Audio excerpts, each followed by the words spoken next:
What's up, everybody? Appreciate y'all for joining us. It's the One on One Sports Show. My name is Shawnee, My name is Dante. and I think today we got a pretty decent show. I believe we got some interesting topics. I've been outside, just came outside in this old Texas heat. Feel like I Man, done got 50 shades darker.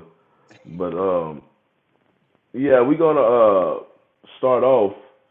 Dante, I'll let you go ahead and start this one off because you may know more about it than me. I know like some of the highlights, but not a little bit of the details.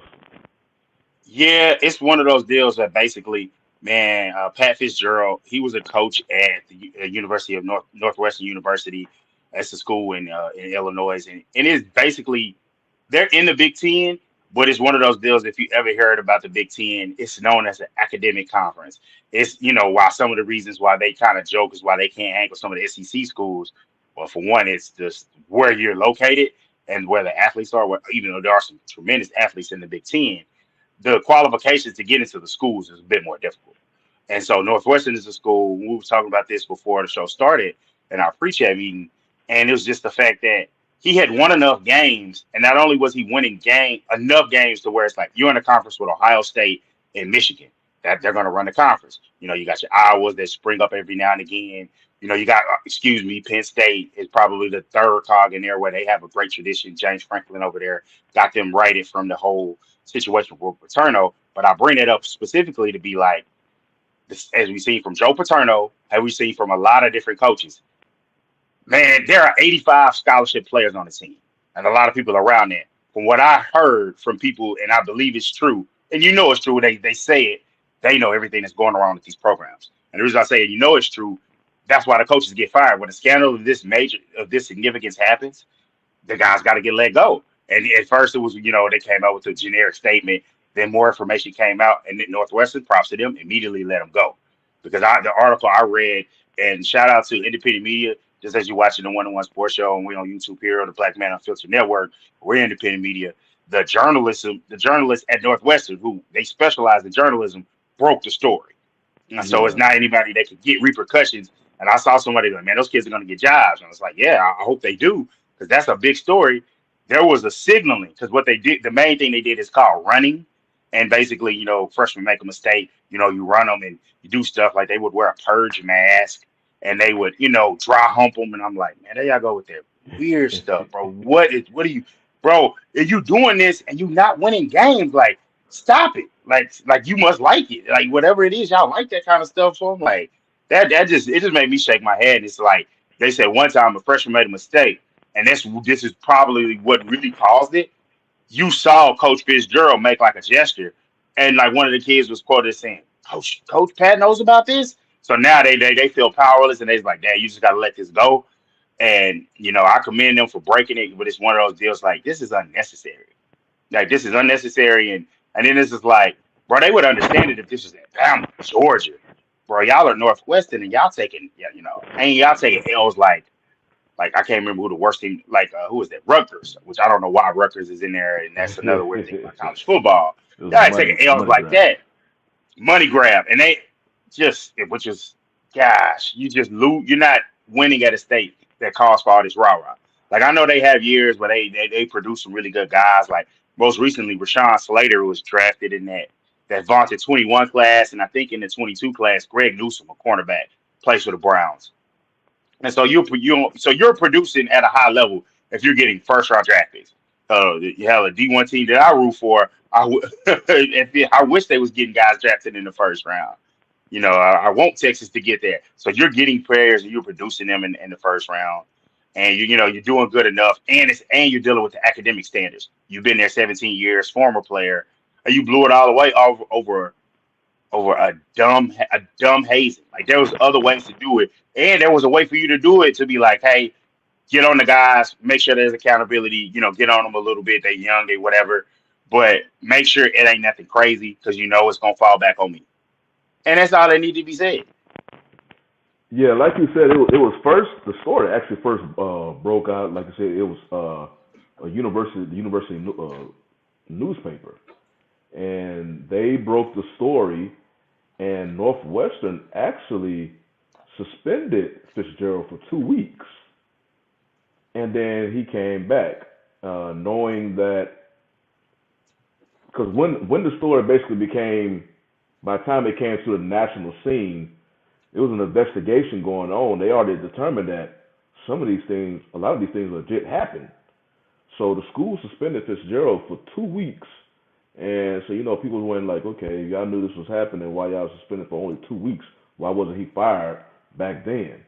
Um, but yeah, so the story, like I say, it was actually broken out by the university journalists on on campus, and then it made its way to national news to what we see today.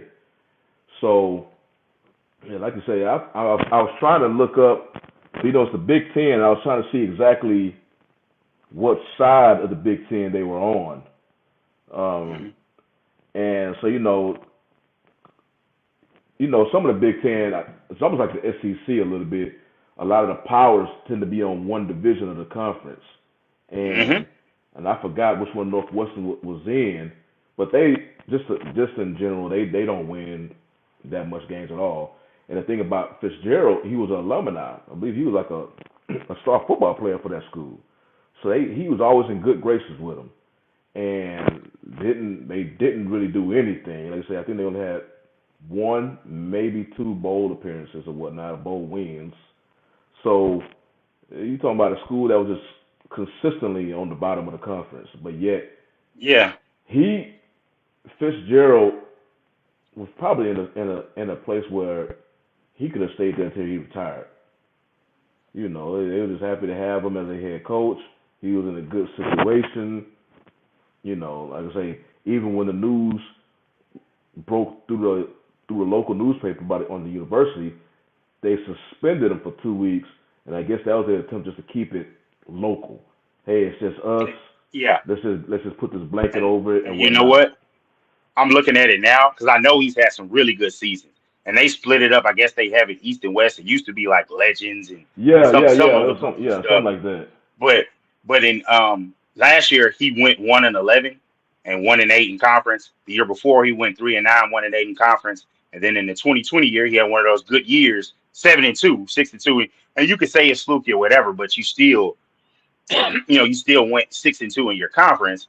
So, that's good. The year before that, he was 3-9. But then the golden age I say he had for him, the reason why he kept getting those extensions, 2015, 10-3, 6-2 in the Big Ten, 7-6, followed by 10-3, second in the West, then 9-5, 8-1 in conference. So you start winning games like that, and teams have a little bit of sometimes schools have wherewithal of knowing where they are and where they place.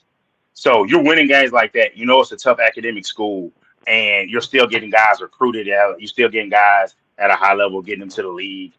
That's something that's like, hey, you're good. You can hang your hat on that. We got a guy because I can see him. If this was set year 17, I can see him easily making it to the 20 spot, and whatever coaching accolades and records there was, as long as he didn't have another 1-11, he would have been fine. But once again, a college coach with all the power blew the bag. You blew the bag and you messed up the situation of your legacy that's forever staying with that. Like it's similar. We've seen it like in the Big Ten with Paterno, and you have and his power superseded his because you were there in a small place where you could just do whatever, and you had the winning success. So it's just like I hope that I know people say a lot of the college coaching is changing for the it's changing a lot than where it was maybe so in the 90s and the 80s and then even Hmm. the 2000s. I'm hoping these coaches learn like everything is documented, everything happens. You have to deal with a different type of parent, you have to deal with a different type of player, and you can't let the old school stuff go. Like you can't let that kind of go, and the stuff that's not even conducing to winning. And we read those records, oh, that's terrible. And that's not the end all be all, but it's like one could have sympathy. I'm not gonna say sympathy for you, but the people that made the decision to fire you would not have fired you if you were coming off a 10-3 season. Yeah.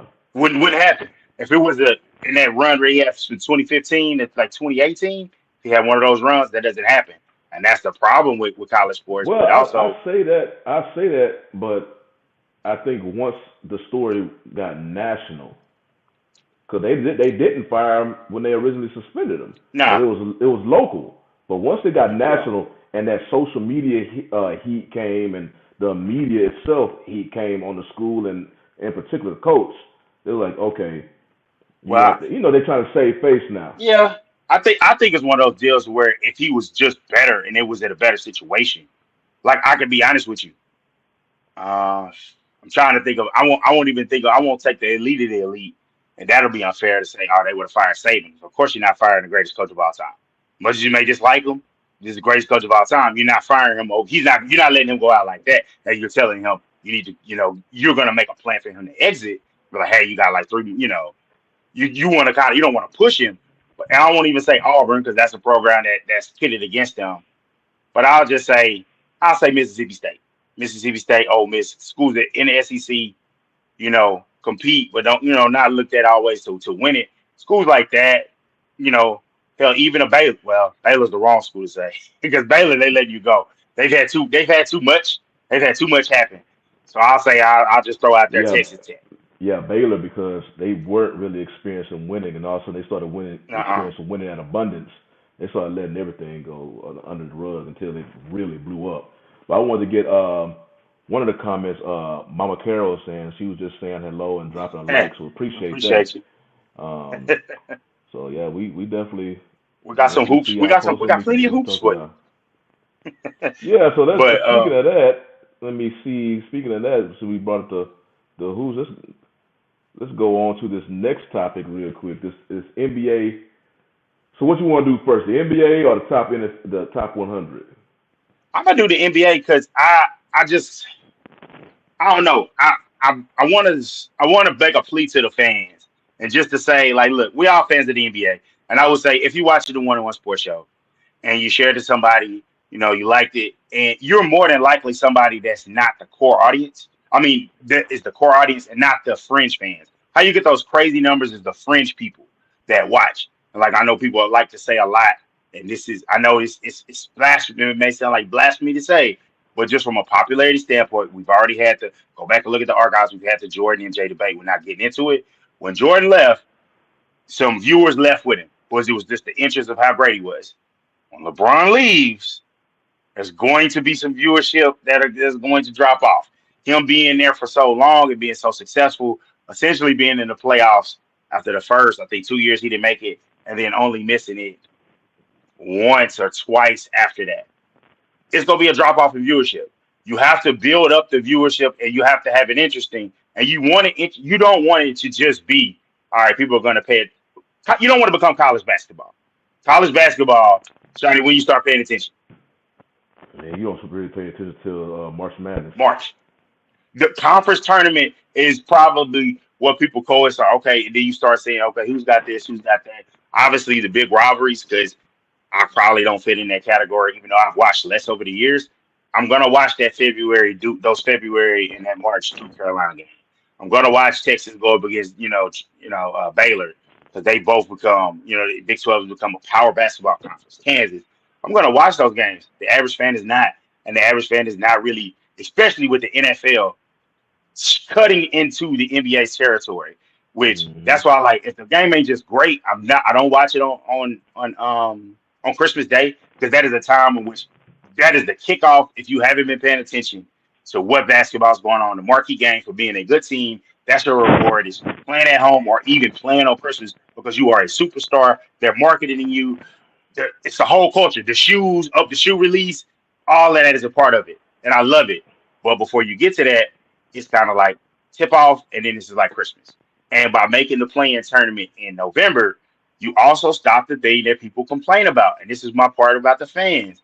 You say, hey, man, the regular season is this, it's that. Well, they're trying to make it and incentivize it so that people will watch. And I give my thing is, I say give it a chance. It may seem quirky, it may be awkward, and it may take a while to develop it. But they're going to give out a cup. It's going to be the NBA Cup. And yes, while they're trying to make it competitive, it's all about money. They did name the cup anybody's name on purpose so that someone will come in, put some marketing dollars to it. The NBA play-in tournament eventually is going to be the NBA play-in tournament presented by Google Pixel, presented by insert your favorite thing that's trying to get promoted, and that's what's going to happen. They're trying to get viewers and they're trying to get money and they're trying to keep you engaged throughout the year because they got a TV contract coming up. and it won't make it to this new TV contract. But if the numbers are crazy, then it will make it. And so, yeah, it's about money, but it's also look at the end of the regular season. I know as a Lakers fan, if you were team seven, if you were team 7 through 10, you were watching a lot of the games and paying attention because one loss. Hey man, I'm in the 12th spot. I'm out the playing. So it's a deal where it's like that worked, where it kept the excitement and it reduced the tanking. Even teams that wasn't trying to tank, but they suck. Hey man, you kind of close. You might as well go ahead and try to make the play and give your fans something to see. Like I think it's great what OKC happened. It's like yeah, you missed your number 2 overall pick, but you got a guy you draft from the Paul George trade, a treasure trove of draft picks, and you made the play in. Now you get your number 2 pick back. You still got the picks. You added another player and now you go and see what you have to do. Like the way players are going to be developed, it's good to see. Like, hey, before the season gets lost, how is that team that was just in the lottery? How are they going to respond in this playing tournament? And there's nothing wrong with competing. We do it at every level of basketball. There's tournaments. There's what the Maui Invitational for college basketball. I know so there's a big tournament going on in South Carolina that happens every year. So I think my brother's team is playing it this year at the high school level, of course, middle school, and everybody's playing in tournaments around Thanksgiving and Christmas. And then after Christmas, it's straight what you would call district play for college and for high school, and then for college you would say that's conference play. So there's nothing wrong with it. You putting it on regular games in the schedule. I say give it a chance. I'm not just waving pom poms for it, but I know why they did it. Part of the reason why they did it, man, get your ass up and play.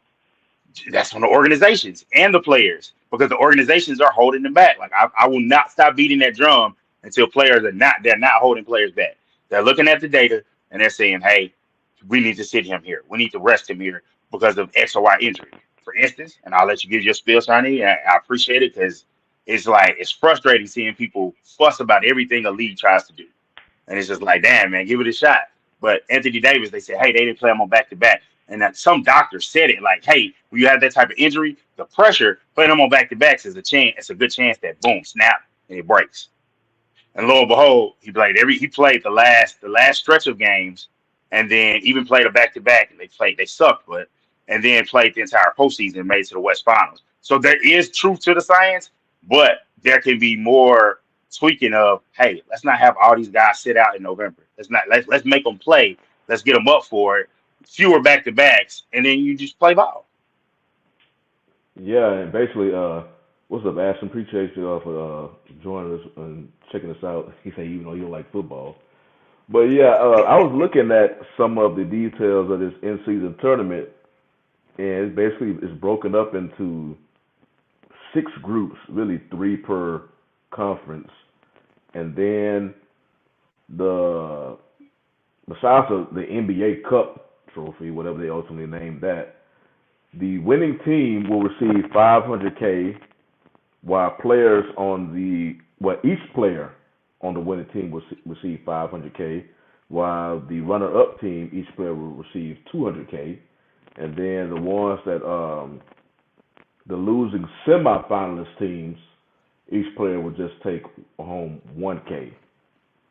No, they would take home. Let me see. Hold on. Yeah.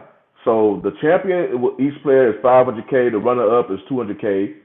Teams eliminated from the semifinal, each player will take on 100K, and then teams that are eliminated from the quarterfinals will be taking home 50K. So they're trying to, now it may not mean that much to the higher end players on the roster, the one with these $30 million Yeah, contracts and whatnot, but that's maybe like what, two, maybe 3 players, maybe 2 players really on the roster who get that type of money. The majority of the players, that extra 500, even 200K will be big for them. yeah, So yeah, I remember seeing when the news Silver brought it out. There was people were saying like Silver trying to leave his impact on the game and whatnot, and some people saying that he's trying to make it more like a European style because I think this is Europe has stuff like this, like in season tournaments. yeah. Though, yeah, Um, they, like I said, because people say the same thing about the play-in tournament for the playoffs, and the hmm NBA. they a profit league, and they all about the dollars. They say that as far as the dollars and attention the league, received from that play-in tournament, it's been very successful. They're Yep. like, oh hell, man, Yeah. It's bring growth. on this Well, in-season tournament. the first one was Lakers and Warriors. That was the very first play-in game, or well, I won't say the first one because there was a game before that. But the marquee one that they was happy about, I think they got like 6 million viewers, and it was just like, yeah, that's how you start off the playoffs. Before that, that is weird that those numbers are just there. They don't count towards anything. It's just that did you win or did you lose, which might Hmm. be a good thing to be like, no stat pattern is going on. You're just trying to make the postseason. So I I applaud it for trying. And my thing is the NBA has shown this. If it's trash and it don't work, remember what was it like 2006, 2007 season? They got that new ball. It was terrible, and they took it and It it was was like, it was now back real to the old slick. ball. It was It real was real. They slick. said it was real slick, and they said it was terrible. They changed it, didn't work. So they will be more flexible, and if it's not being responded to the I, fans, who they'll was they? they'll Who was it? Wilson. Wilson makes their balls now, right? yeah.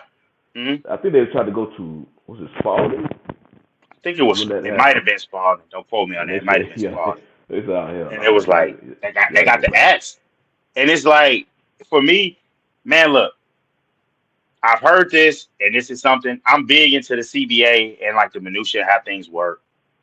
Man, if you look at what they've been saying about it, these supermaxes are gonna go high.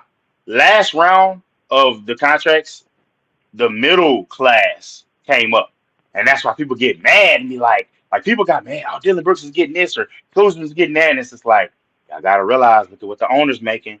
Look at what the star guy's making. You're gonna make considerably less than a star guy, but there's nothing wrong with you making a living and do it good as the mid tier guy.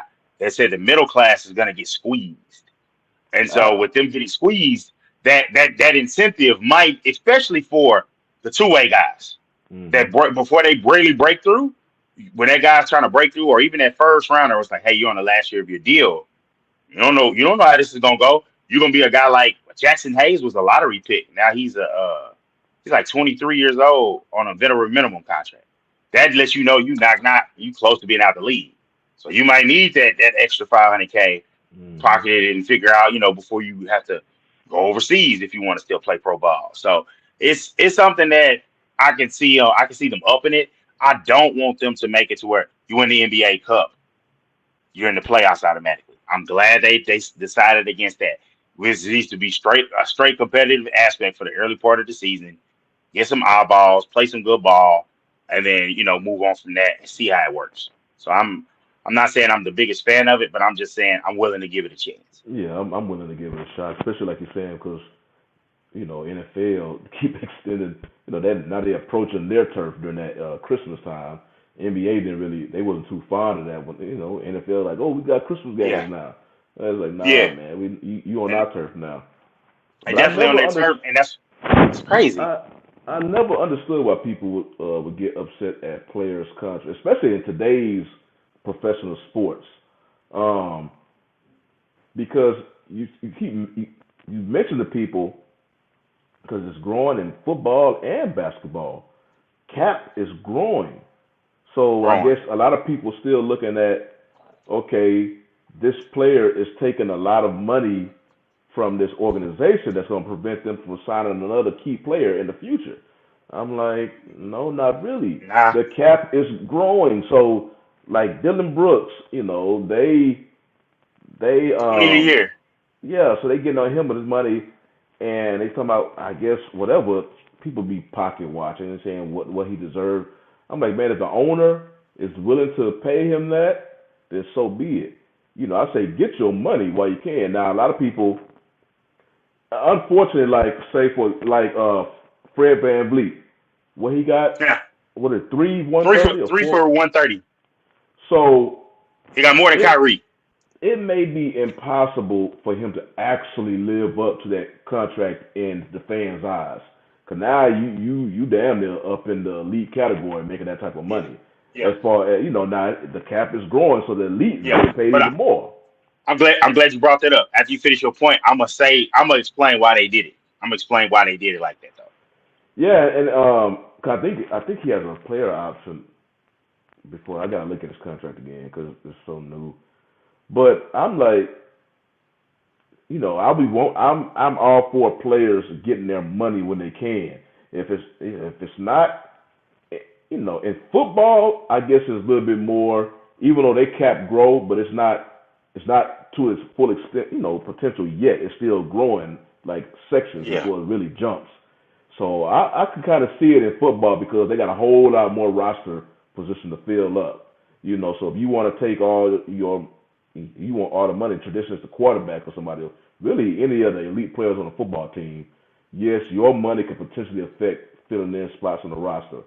Basketball, they have All they don't kind of have as ways to much. figure it Yeah, out. they got more space. So I'm like, if a team is willing to pay a player that much, congratulations. You already know fan bases are going to, they're going to unfairly judge you based on your contract. You making this much money, they expect you to be like a superstar. You can be a good player, and that's pretty much Yep. all you were was a good player. You just happen to hit the market at the right time, and you're a team leader to a skill set.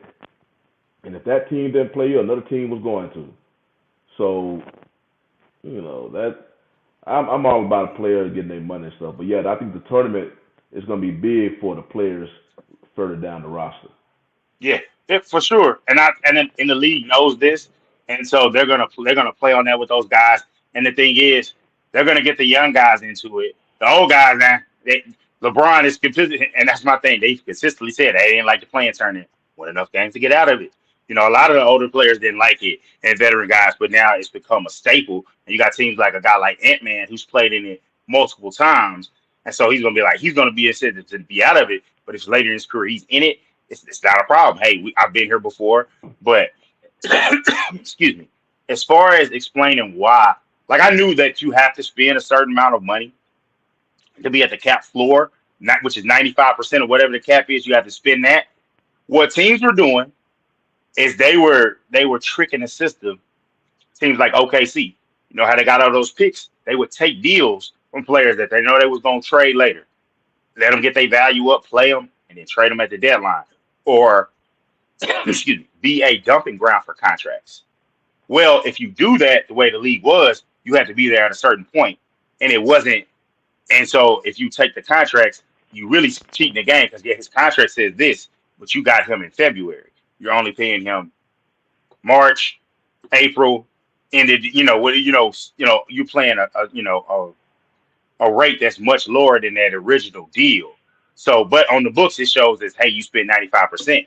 Now you have to spend that money before the first day of the start of the season. So the teams that have not met that cap floor, you're gonna see some trading activity.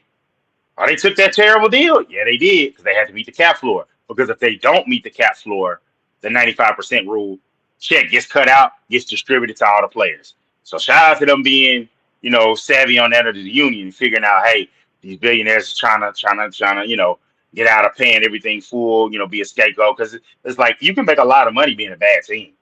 You can have, Hmm. cheap ticket prices. People gonna come in to see the superstars. They come in two times or three, either two times a year or one time a year.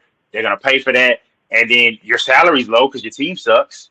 And so, yeah, you're not spending cap money, or you give a guy some money. Like people thought the Lakers was just crazy when they gave KCP that $17 million deal, and it looked so crazy when LeBron came. Rest is history. But like, yeah, that's kind of how the game goes to the cap gymnastics. I was listening to the NBA front office show and they was breaking that down because there's so much minutia in there. It's like, dang, dude, you can look at it yourself, but it's just like, I'd rather somebody else tell me because some things you just don't know. Like, as far as contracts, whenever a player signs one of those 1+1s, they essentially have a no trade clause. They have a no trade clause because if they get traded, that team won't have their bird rights on a 1 year deal. It could lose it. So they give them that de facto, no trade clause. And D'Angelo Russell waived his. He waived his, so it's just like, yeah, he kind of. I think it's kind of like the writing's on the wall, and he might be moved at the deadline. But it's a lot of things going on with the NBA. I know we didn't have it in the show, but it's.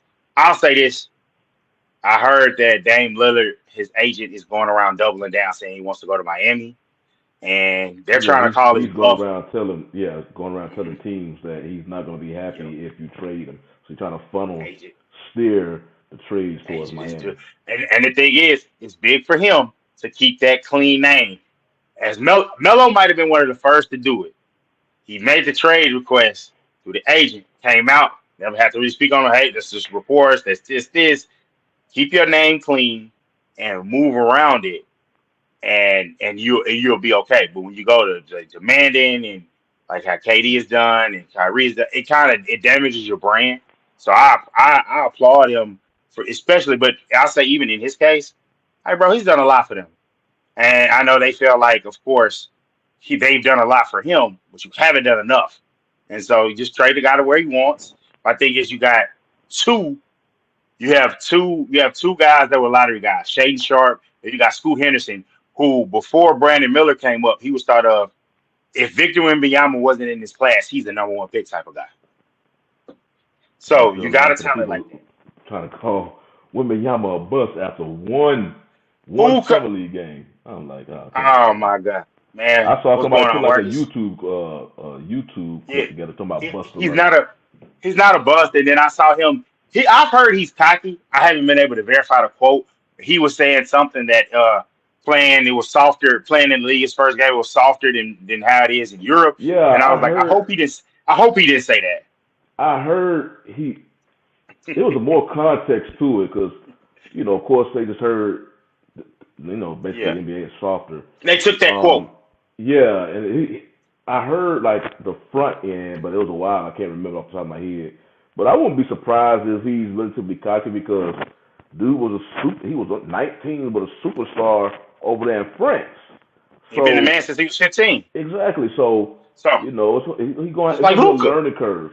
Yeah, like Yeah, Luca, probably even more than Luca now even because I think he had more. a bigger following. Yeah, bigger. So Yeah, it's it's gonna be a learning curve coming ahead of the NBA. yeah. Because the NBA, there's a reason it's the best of the best, Best and of the best. these dudes are not. If they, I remember watching an old the Pivot podcast when they had Tracy McGrady, and when McGrady was going to these high school where they had the better high school players in the country. Lamar Hmm. Odom was ranked number one. McGrady was the last, like 175. He was ranked the last ranked, but his biggest thing was he was aiming straight at Lamar. And next thing you know, by the time that whole tournament was over, McGrady came out ranked number one, went from the bottom straight to the top. So these dudes, if there's a player, especially if they're young and they come in there with all this hype, oh, NBA players just wait, they just licking their chops going And, after that dude. and and there's a guy that I really like, Anthony Edwards. And man, he's the I'm gonna dunk on you type of guy. When he sees him in the lane, if he gets an opportunity, he's the guy that's gonna take it. I They're gonna think challenge him. Zion Wood. It's gonna be some guys coming for you. And one thing I saw that it's like, hey, that's a part of his game. I saw him get locked up by Brandon Miller, who's shorter than him, but he was bumping him around, and it was just like, yeah, it's gonna take some time. But then you see, even in a bad game that he still had 5 blocks. So being able to protect the rim like that, and if he can move his feet and stay with guys on switches, I got 7'3", and then my forward is 6'7". Everybody else 6'7" and below. We can play that type of ball because I still got an advantage. You still might have to play big, but that might happen more so when he gets more strength with him, more play strength. Because right now, I'm not gonna lie, I'm putting my guy with one of them guys like Rui Hachimura with those 6'8", but you got that long 7-something foot wingspan. I'm putting him on him because hey, he's more of a jump shooter. I'm gonna It, force him to play in the paint. I remember the same thing when Yao Ming came to the league. He was just tall, Mm-hmm. rather skinny. He was bigger than Wemby is, Yeah. but he wasn't that aggressive. I remember the first game he had versus Shaq. Shaq was Oh my real goodness. physical with him, but Yeah. and so because I remember the biggest thing about Yao, they was working on instead of just laying the ball up, they want him to yam it, No. and by year 2 or 3, you saw a completely different Yao. Next thing you know, Yao yamming on folks. Yao, he saw the Yao that it was just because his career was so short. So Because he was short. playing, he was as big as he was. Because he got bigger and stronger, but he was Yeah, playing so much basketball so because of much. his connection with And, China. and you know what's crazy? So I was interning once for Fox Sports, and we had some visitors from China. And man, you talk about brainwashing. They were like, "Yeah, the Rockets have him play so much. That's why he's always hurt." And I was like, "Wow." They spit that to y'all. I was just like, I just shook my head like I was like, "Boy, y'all." I was like, "Ain't no sense in even talking that one because y'all don't understand that." Like, bro, this team is paying him 100 mil. Like, yes, I'm gonna play for him. That's why I respect Mark Cuban and be like, "Bro, I'm paying you 150. Yeah, I need you to chill." And that was in the heart of the players not playing for the Olympic team. That and then like as you saw on that, I know going on a tangent when what was it, the Redeem Team documentary?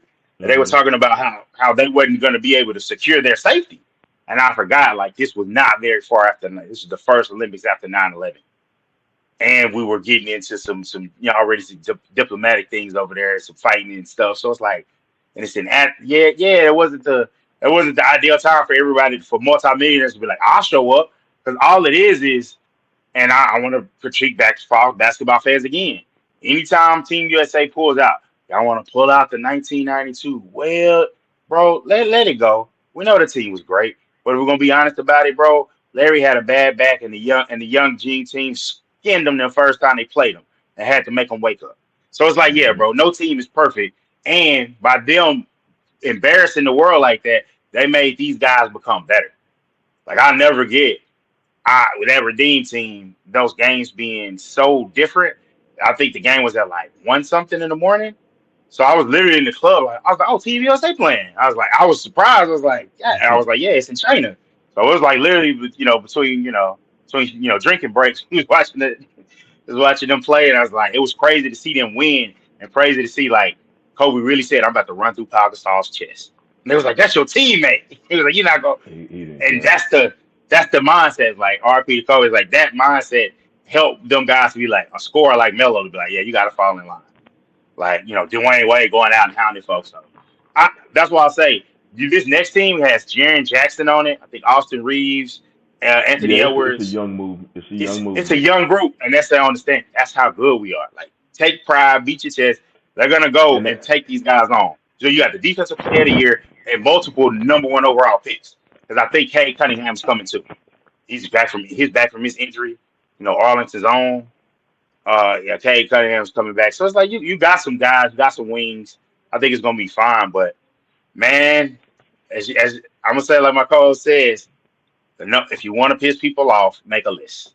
hmm that's that's all it takes. I mean, you think about any list of sports, because everybody has a think about it. Everybody has their own opinion when it comes to ranking players. But Yeah, if you create a list, you already know their opinion could pretty much may be different, but then they'll come after you like you're wrong. yeah, And but it's not. a lot of times I'll ask him, okay, what's why you don't agree or what are your differences? A lot of times people don't have a comeback. They just want to say you're wrong, you're wrong, you're wrong, and think you're gonna somehow win a debate by just keep saying how much somebody's wrong and don't never really make your point. But we saying all that because recently the NFL top 100 players came out. From CBS Sports. The list I'm looking at is from CBS. I forgot Hmm. because I know sometimes players will make it. I Yeah, don't know if this the one players the did. players list that they do. NFL Network likes to roll that out around training camp. We're about two Yeah, weeks out from training camp, so yeah, they're getting ready to roll theirs out. What I want to say before this list starts, this is done by a journalist, I think Pete Prisco. yeah. Let CBS. me see, CBS Sports. I want to make sure. So this is the list that we're using. Also, this Yeah, is not. Pete Prisco. Yeah, there we go. Thought I had it right. So this is their list. I will say this: the NFL players get it a little bit better in this regard. They don't always say, "Oh, you're a quarterback. We'll put you up here." Like, yeah, we know quarterbacks are important, but looking at what some of these guys do, there are quarterbacks that aren't better than, say there might not be quarterbacks that are better than, let's say, Sauce Gardner. We haven't seen a cornerback in a long time come into the league as a young player and just really be able to hang with guys and compete. Or Patrick Surtain the second. You got guys that are better. Like I know the running back argument, whatever. and how you feel about that. But there's offensive linemen like Laremy Tunsil, I think, on this list I think he's in there the 50 mark.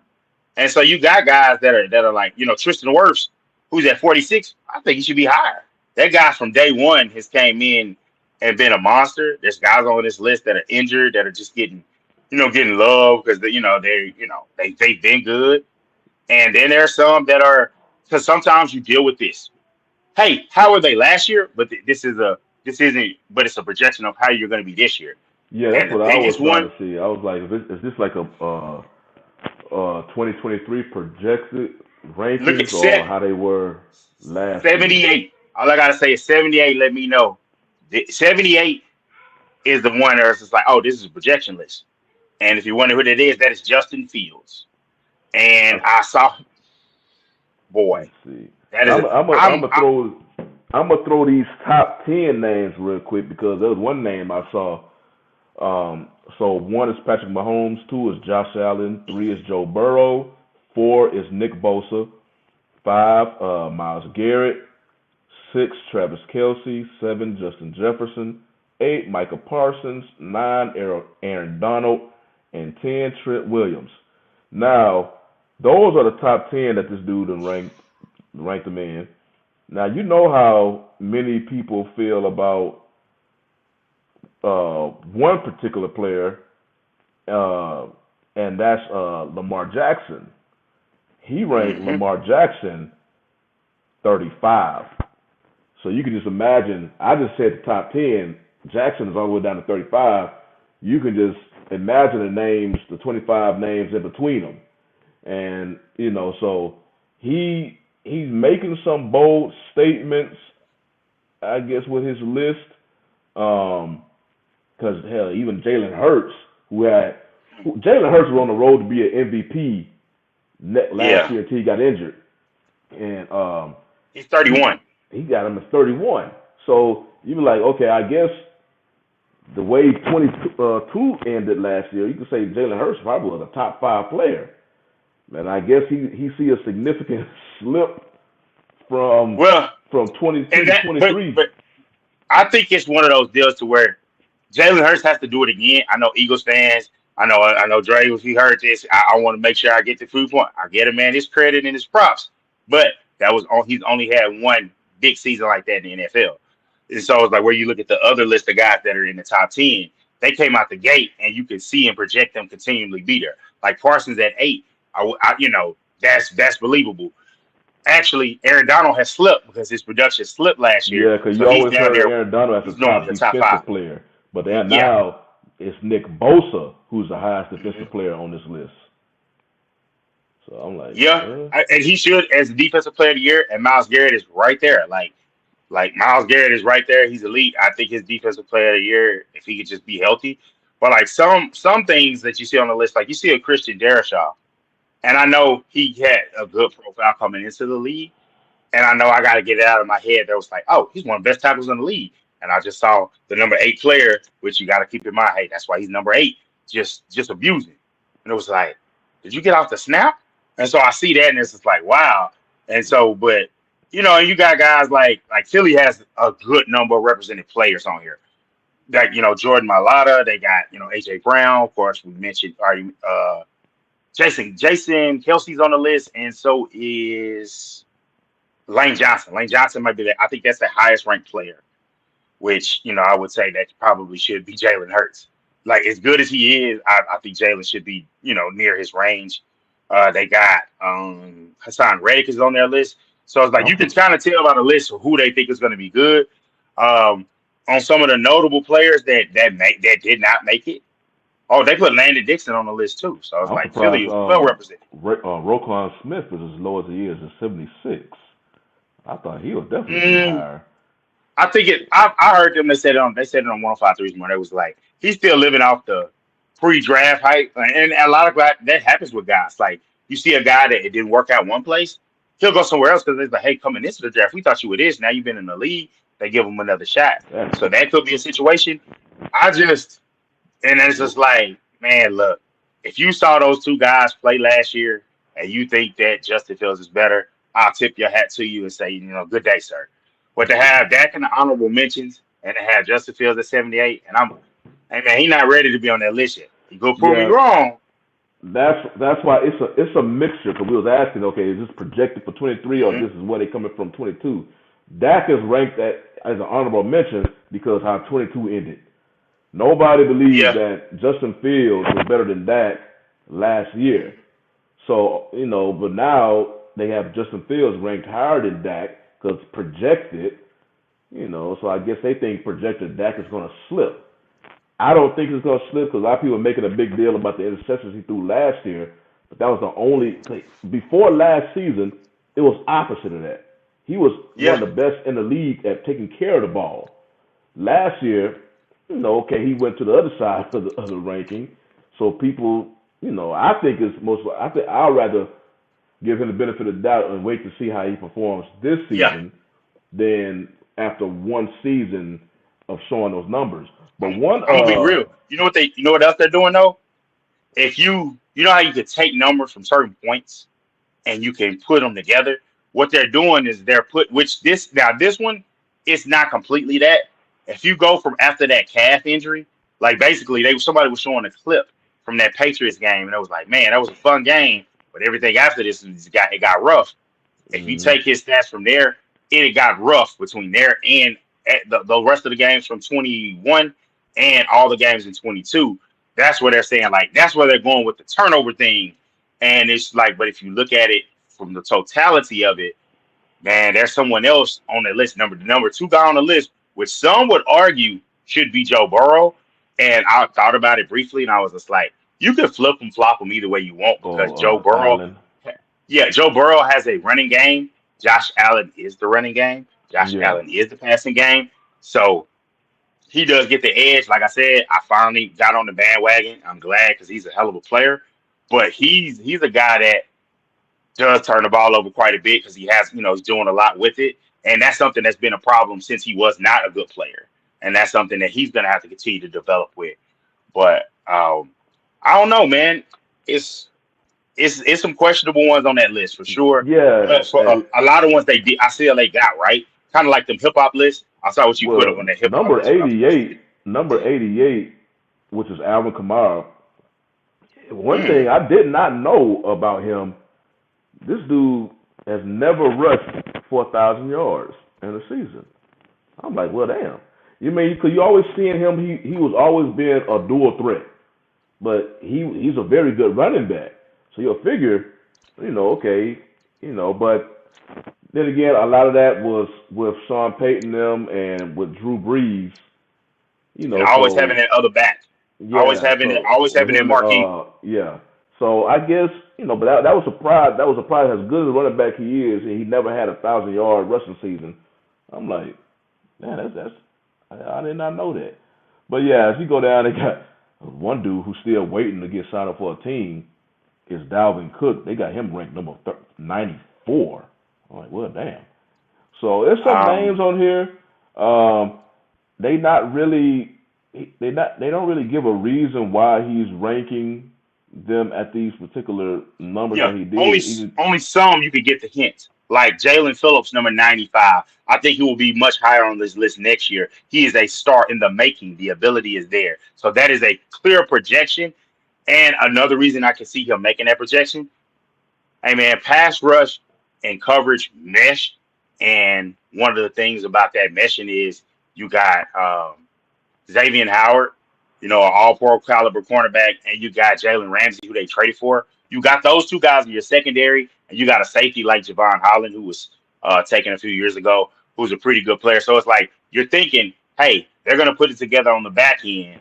Guys like Jalen Phillips will be able to get the quarterback on the front end. Also, they got Christian Wilkins upside and then as an interior pass rusher. And it's funny as I say that we was talking about Chet. We was talking about Victor Wembanyama earlier. I just got an NBA NBA app update that Chet Holmgren just got a block, and I can't wait for them to play. That's gonna be interesting for me. Them two guys guard each other. So yeah, that's gonna be he fun. put on. I think I heard he put on like at least 10 pounds of muscle. Yep. Hey, Um, that's what it's gonna take. You do that in the off season, and then I've learned from Kevin Durant. when I saw him and what he couldn't, I remember that was so bad. He couldn't lift that 135. And it's like, bro, that's not what I do getting in the weights and getting all bulked up. I'm going to put on strength and then I'm long. He's tall and got length. So you're never going to just see him as like, oh, he's huge, but he might be 260. And obviously Anthony Davis at that point where he got that NBA body where it's just like, hey, I've been in the gym. I'm grown. And because I remember he came in, it was like, man, he wired. We never thought he'd be like I mean, 250. the biggest before and after. Hell, just look at Giannis. Giannis, And see, and I don't know yeah, what weight program they put him up there in Milwaukee. Now this dude, I'm gonna be real. That's one of them. You ever heard about them guys in college football where it was just like the Gary Patterson special, under malnourished, got the ability. Guys in Florida do it too.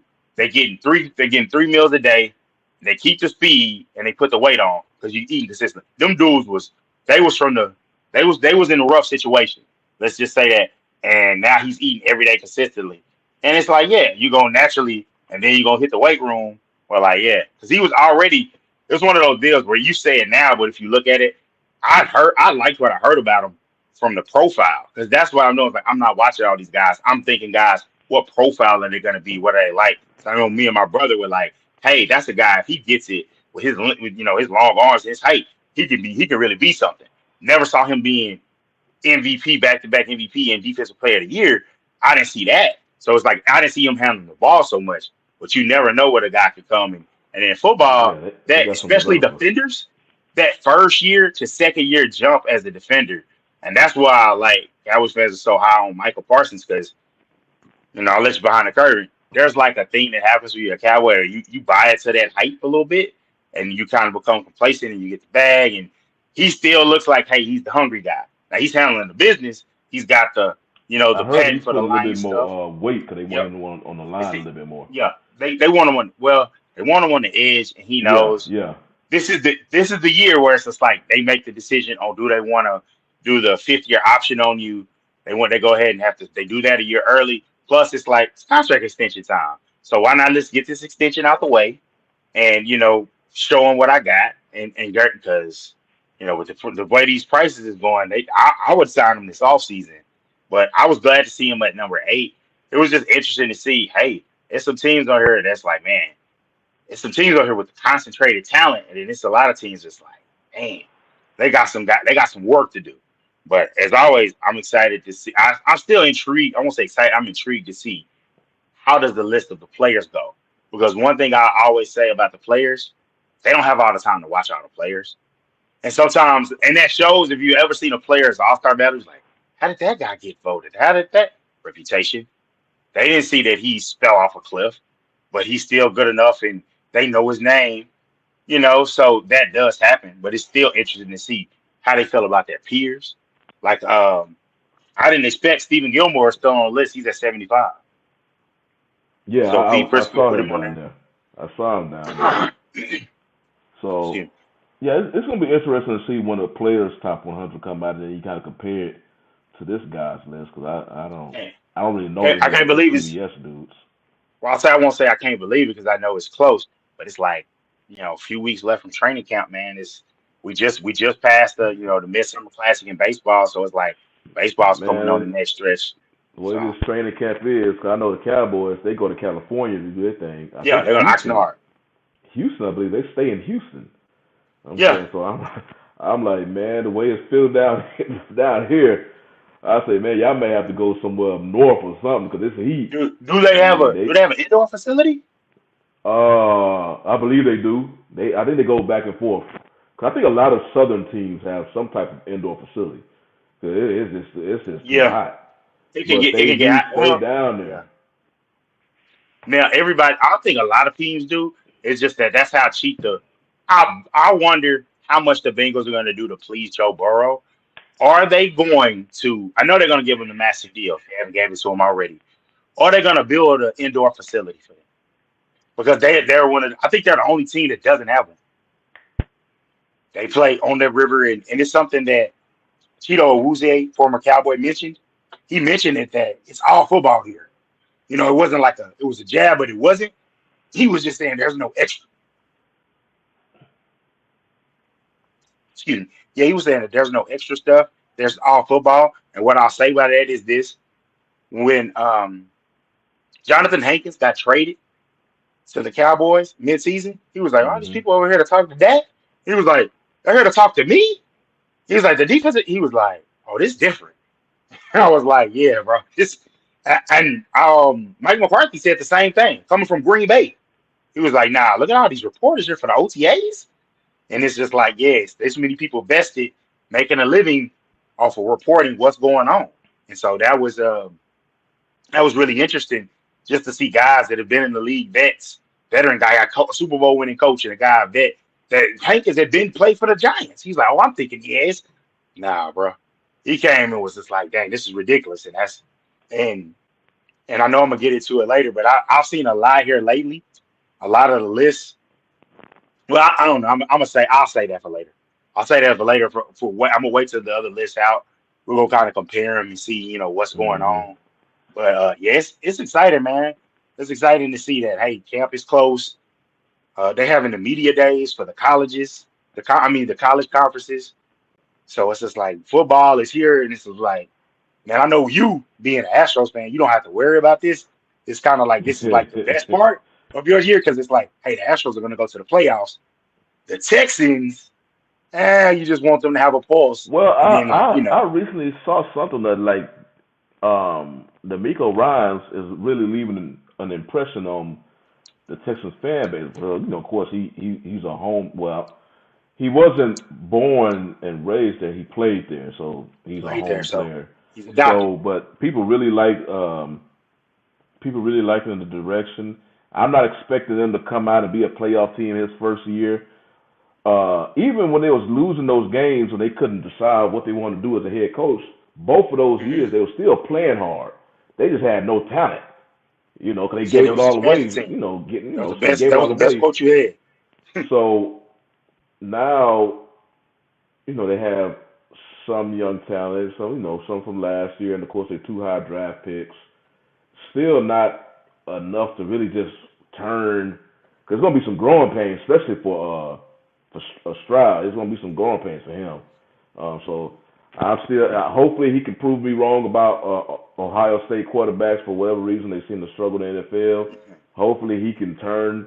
Cause I'd rather had Bryce Young, but Carolina, because Carolina. Texas had the number one pick.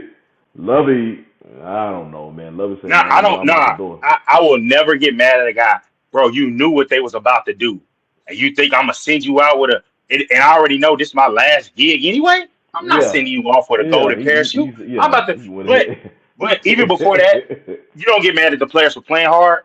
The Colts gave up like a third and third. They gave up some ridiculous play where it was just like you gave that up. One could argue they out tanked them by giving up that play. And I know those guys wasn't out there trying to give that up. They just were sorry. That's why they drafted number 5. It was just flat out sorry.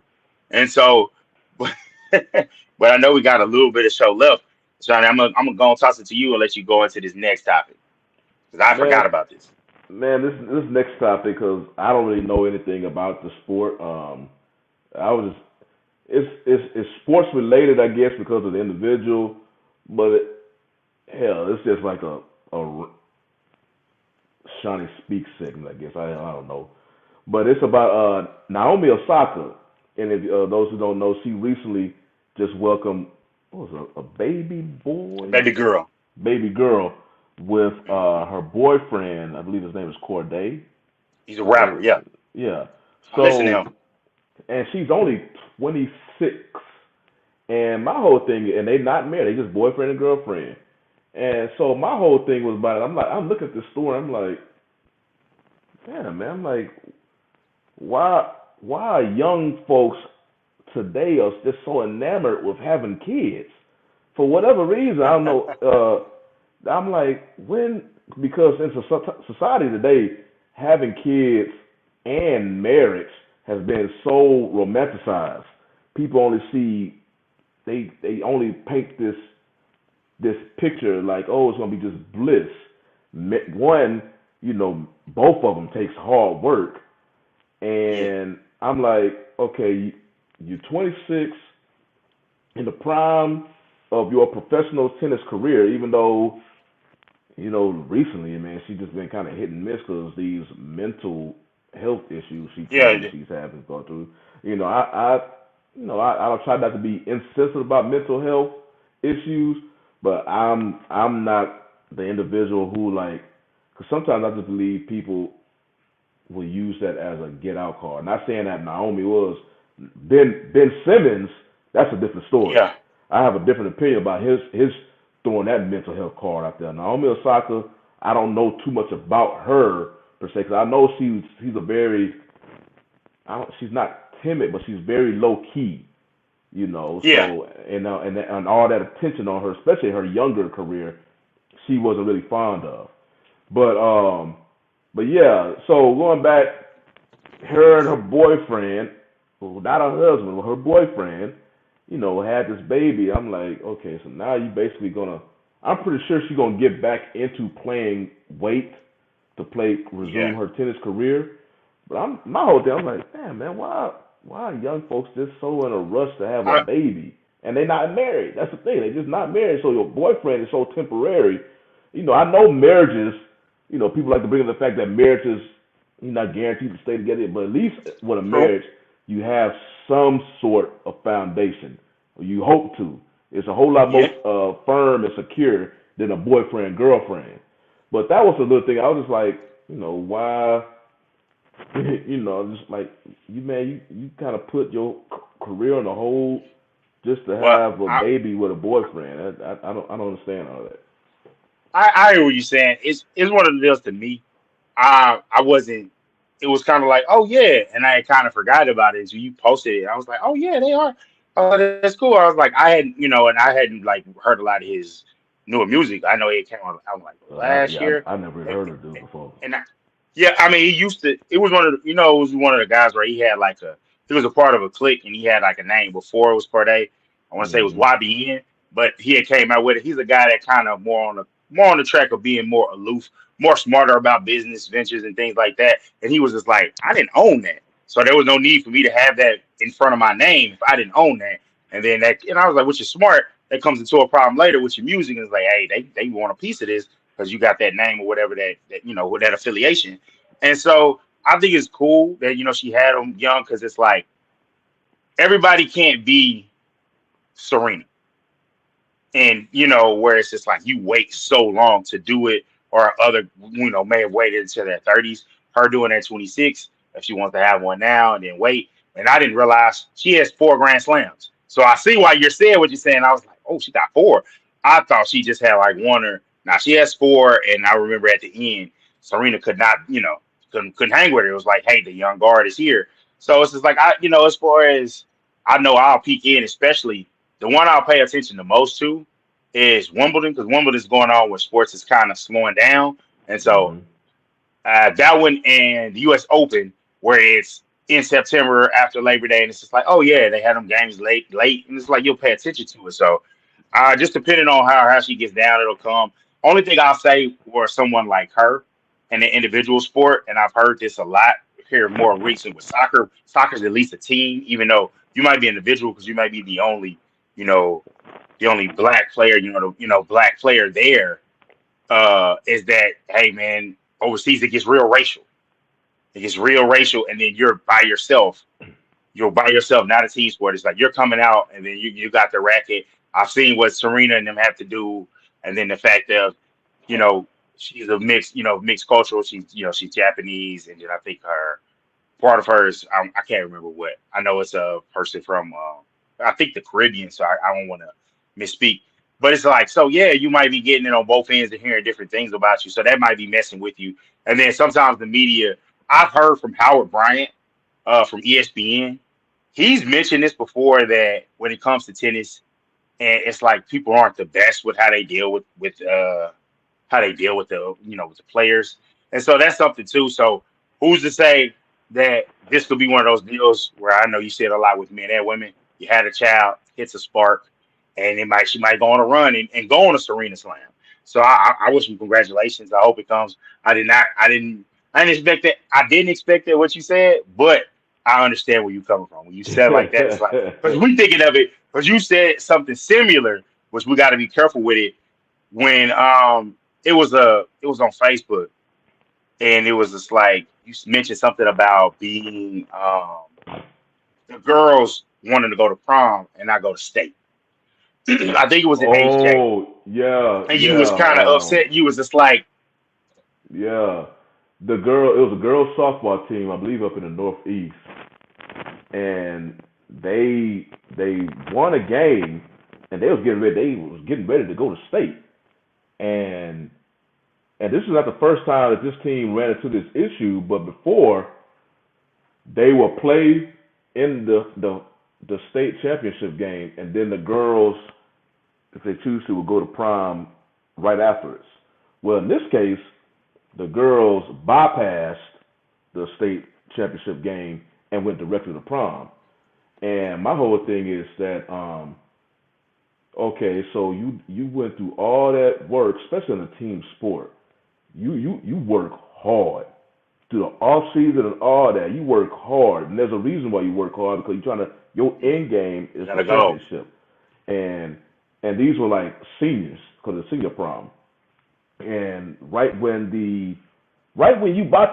you could potentially attain that goal that y'all worked all season for, you bounce Yeah, and want to go to the prom, and yeah, cause, you basically turn your back on your teammates. yeah, because I don't know if they I ultimately went on to win that game or not. I think they did. I think they did yeah, went on to that's win that I game. never. It's one of those where it wasn't on my radar, so I didn't really get into it. But yeah, that was a weird one. And I know we running out of time here, but it's like, man, it's like sports is hitting that slow point. I forgot because I don't watch award shows anymore. The ESPYS it's tonight. Yeah, I just got a notification Yeah, now. The training staff for the Buffalo Bills, they won that yeah, Pat Tillman Award for their response when Damar Hamlin was going through his yeah, thing. and So, they definitely deserve that. They definitely deserve that. So, man, you got anything else to add, man?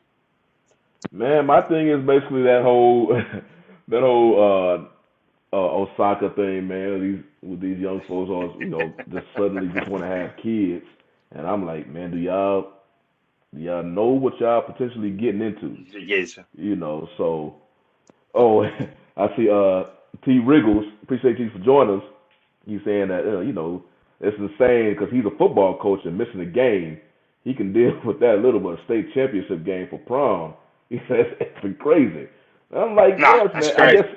that's the okay. Because when I look at stuff like this, where you basically combine the real world and sports, that's when that whole Kyrie thing with the immunization shots.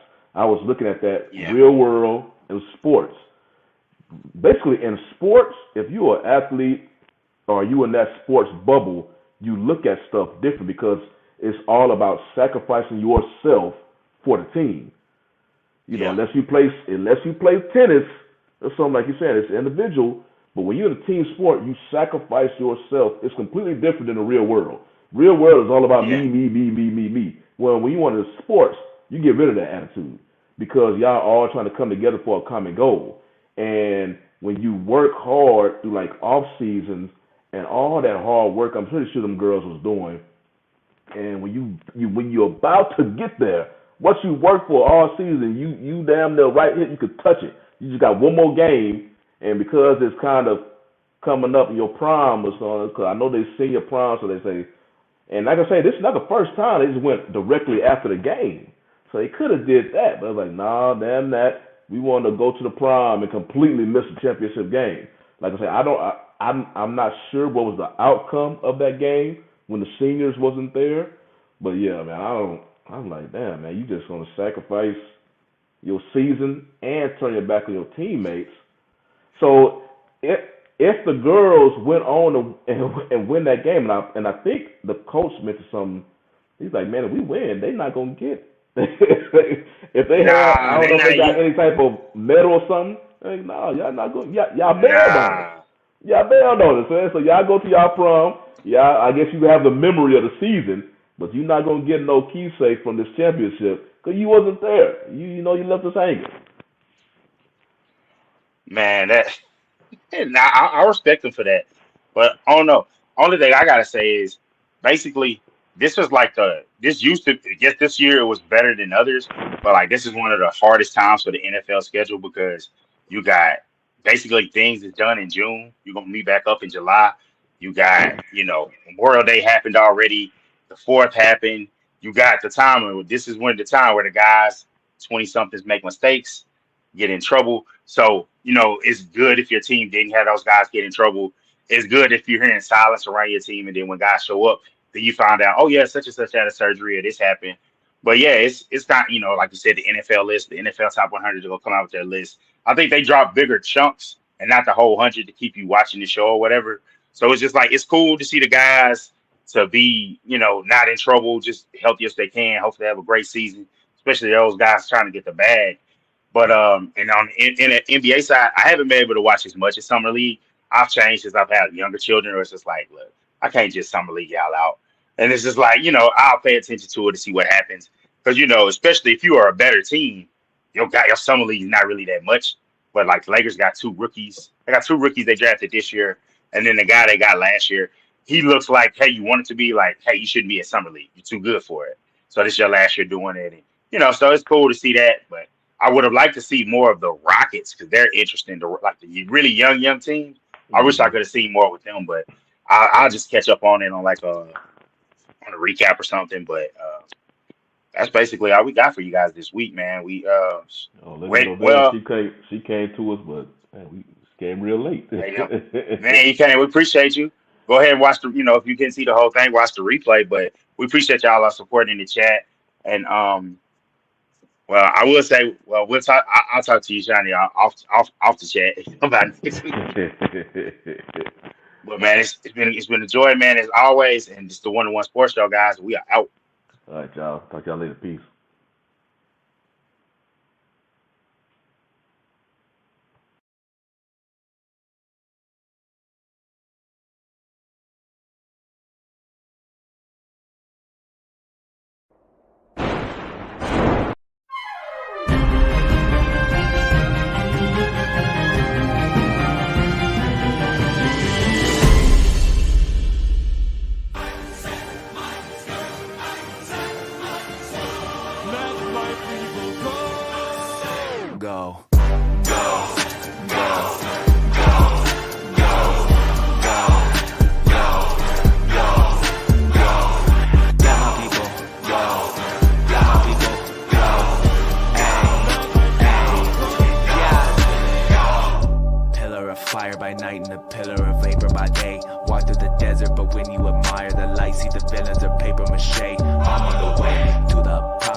Man, I'm from heaven, I'm here with my brother, and the volume's 11, now we're getting rowdy.